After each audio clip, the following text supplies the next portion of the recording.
안녕하세요. 썰처녀입니다. 구독과 좋아요는 썰처녀에게 큰 힘이 됩니다. 오늘의 사연 시작하겠습니다. 남편에게는 무려 2살 터울의 누나가 하나 있습니다. 하지만 지금은 남보다 못한 사이가 되어버렸죠. 왜 그런 사이가 되었냐고요?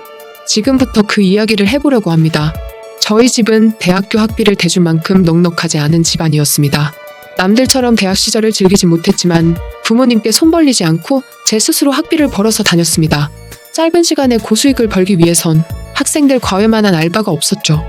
나름 가르치던 아이들도 좋은 성적을 거두면서 짭짤한 수입을 맛볼 수 있었습니다. 대학 졸업과 동시에 취업을 해야 하는 형편이었기에 이곳저곳 면접을 보았지만 탈락의 고배를 마시기 일쑤였습니다. 그러다가 우연히 동네 학원에서 강사를 구한다는 구인 광고를 보고 아이들을 가르치는 일을 시작해 업으로 삼게 되었죠. 큰 돈을 벌지는 않았지만 아이들을 가르치는 일이 제 적성에도 잘 맞고 보람을 느낄 수 있었습니다. 지금의 남편을 만나면서 아이를 갖게 되며 자연스레 일을 그만두게 되었습니다. 육아에 전념하다 보니 어느새 세월이 지나 아이는 5살이 되어버렸죠. 아이가 크면서 슬슬 가계부담도 생겨 저도 일을 알아보게 되더라고요. 파트타임을 하려다가도 아이의 스케줄도 있다 보니 선뜻 일자리 구하는 게 쉽지 않았습니다. 그러던 중 시누이가 저에게 연락이 왔습니다. 올케 학원 강사도 했었고 과외 경력도 꽤 있다면서? 혹시 우리 애들 과외 좀 해줄 수 있어? 선생님 구하려는데 괜찮은 사람 구하는 게 쉽지 않더라고. 올케만 괜찮다면 애들 과외 좀 부탁할게. 생각해보고 연락 줘. 하는 거죠. 마침 일을 구하고 싶었는데 이렇게 딱 맞춰서 형님한테 연락이 와 어찌나 기뻤는지 모릅니다. 이때까지만 해도 앞으로 펼쳐질 일은 상상하지도 못했죠. 형님의 전화를 받고 오랜만에 아이들 가르칠 생각을 하니 설레었습니다. 물론 제 아이 케어도 충분히 할 수 있는 조건이어서 거절할 이유가 없는 제안이었죠. 아이들은 초등학생 고학년 1명과 중학생 1명으로 남자아이들입니다. 아이들을 조카가 아닌 학생으로 대하려니 저도 처음에는 적응하기 바빴죠. 그로부터 한 달쯤 지났을 때였습니다. 아이들 수업이 끝나 정리하고 집에 가려던 때 전화벨이 울리더라고요. 전화를 받아보니 형님이었습니다. 올케, 미안한데 혹시 시간 괜찮으면 애들 저녁 좀 챙겨줄 수 있어? 진짜 미안해. 갑자기 회사 부장님 아버지가 돌아가셨지 뭐야. 회사 업무도 밀렸는데 부모상이라 안 갈 수도 없고 난처해졌어. 그냥 냉장고에서 반찬만 꺼내주고 국만 데워서 챙겨줘. 부탁할게 라고 하더라고요. 다행히 지금 지훈인 저희 친정엄마 집에서 놀고 있어요. 아이들 밥은 걱정 마시고 일 보고 오세요. 밥은 챙겨주고 갈게요. 라며 대답했죠. 사실 저도 아이 키우는 입장이다 보니 워킹맘들이 일하느라 아이 케어하느라 힘든 거 알기에 형님의 마음을 이해할 수 있었습니다. 형님의 전화를 끊고 냉장고를 열어보는데 반찬은 어디에도 찾아볼 수 없었습니다. 냉장고 안에는 달걀과 김치뿐이었고 형님이 말한 국은 바닥이 훤히 보이는 미역국뿐이었습니다. 심지어 미역국은 쉬기까지 했더라고요. 차마 조카들에게 먹일 수 없을 것 같아 저는 부랴부랴 김치찌개와 계란말이를 해줬습니다. 아이들은 외숙모 진짜 맛있어요. 우리 엄마는 요즘 바빠서 맨날 컵라면만 주는데 하며 아이들은 맛있게 밥을 먹었습니다. 엄마가 바쁘셔서 그런가 보다 하고 저는 아이들이 다 먹은 그릇까지 설거지해주고 집으로 갔습니다. 아이들 가르치고 밥 해주고 설거지하느라 기운이 딸리더라고요. 형님은 그날 이후로 일주일에 한 번씩은 야근한다는 핑계로 아이들 저녁밥을 부탁했습니다. 저도 몇 번 들어주다가 점점 지치더라고요. 그러던 어느 날 아이들 가르치러 가는 길 형님에게서 카톡이 왔습니다. 올케, 내가 중요한 회의 중이라 전화하기 힘들어서 이렇게 톡을 남겨. 오늘 회의가 인사고과에 반영되는 중요한 회의인데 생각보다 너무 길어진다. 올케 친정엄마한테 지훈이 맡기고 우리 애들 저녁밥 좀 챙겨줘. 부탁할게. 하고 전화도 없이 달랑 카톡만 보내더라고요. 톡을 보자마자 얼마나 어처구니가 없었는지 몰라요. 이렇게 중요한 일이면 미리 말을 해주던가. 심지어 저희 애를 친정엄마한테 맡기라는 소리를 아무렇지 않게 할 수 있는지 이해가 가지 않았습니다. 저는 기분이 나빠서 답장을 했습니다. 형님, 저희 엄마 일 있으셔서 못 맡겨요. 오늘은 제가 꼭 봐야 해요. 그리고 저 아이들 과외 선생님이에요.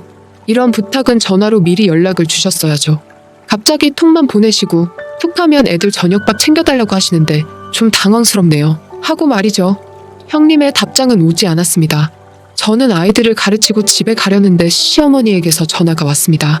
전화를 받자마자 시어머니는 너는 형님이 워킹맘인데 불쌍하지도 않니?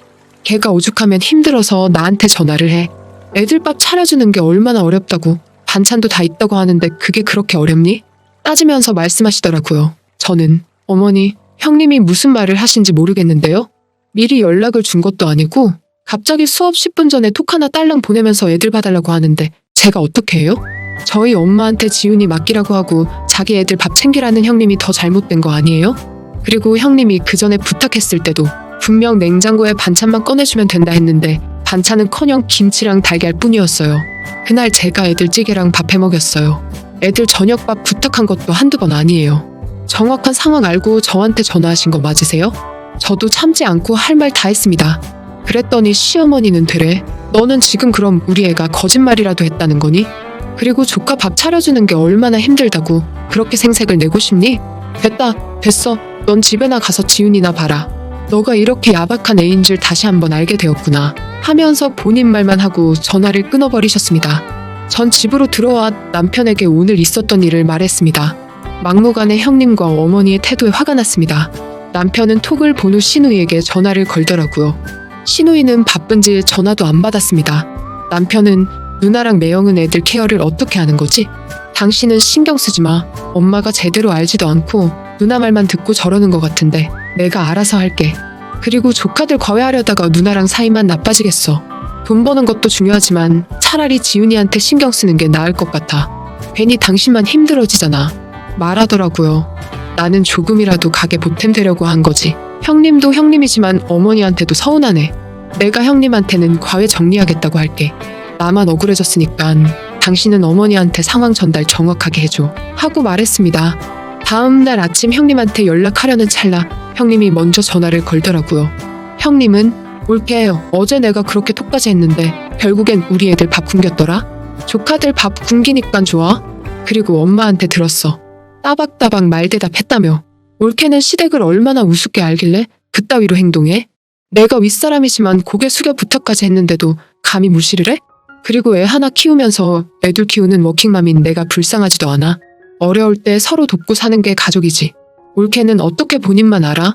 진짜 서운하다. 앞으로 우리 애들 올케한테 과외 맡길 생각도 없으니 다신 오지도 마. 그리고 이번 달은 3번만 수업했으니까 전액 환불해줘. 계좌번호는 문자로 넣을게. 라며 말도 안 되는 소리를 짓거리더라고요. 저는 화가 나. 형님, 말은 바로 하셔야죠. 조카들 굶기긴 누가 굶겨요. 솔직히 처음에 연락 와서 애들 밥 챙기라 했을 때 냉장고에 반찬도 없었어요. 애들 굶긴 건 형님이시겠죠. 애들이 오죽하면 맨날 컵라면만 먹는다고 하겠어요? 그리고 어머니한테 어떻게 이야기하셨는지 모르겠는데 얘기하실 거면 본인 입장에서만 말하지 마시고 형님이 하신 행동도 말하셨어야죠. 괜히 오해만 생기잖아요.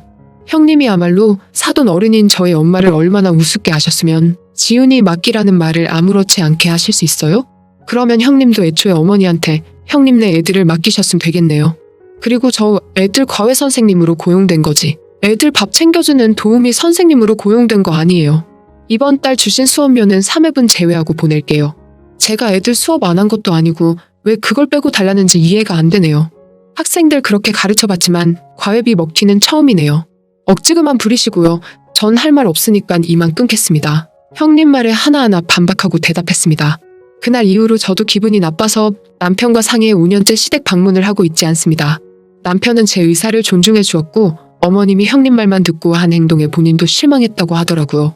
이후 신우이는 그동안 회사에서 야근이라는 핑계로 아이들 케어도 제대로 하지 않았을 뿐만 아니라 10년 동안 회사 부장과 내연관계로 바람이 났다가 걸려서 이혼 절차를 밟고 있다고 했습니다.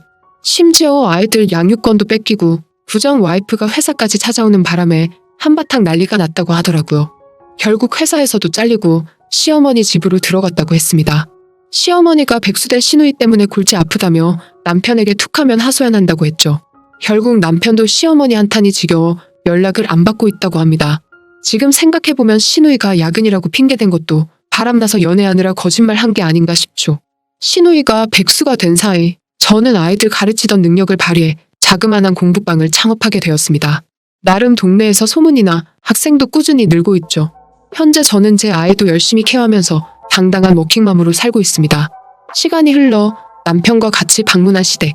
고왔던 시누이는 어디 가고 살만 뒤룩뒤룩 찐 모습에 꼴이 말이 아니었죠. 다 늙은 시어머니는 젊어서도 고생하고 지금도 시누이를 키우느라 화병에 약을 달고 산다고 합니다. 그렇게 예뻐하던 제 딸과 앞으로 평생 함께 살려면 건강하셔야겠죠? 오늘의 사연은 여기까지입니다. 긴 사연 끝까지 들어주셔서 감사합니다. 구독과 좋아요는 설처녀에게 큰 힘이 됩니다.